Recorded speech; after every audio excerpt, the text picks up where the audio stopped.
Ayan, dito.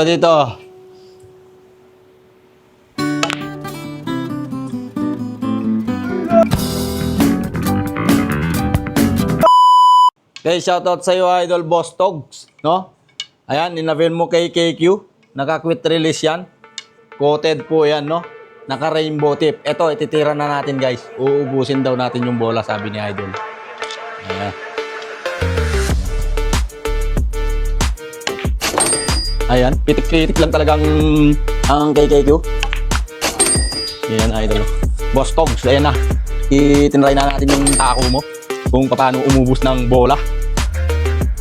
Ayan, huwag ka manood kasi Idol, para hindi tayo ma-pressure kahit paano. Ayan, inubos na ni Idol yung 10 bola, Boss Togs. Oh.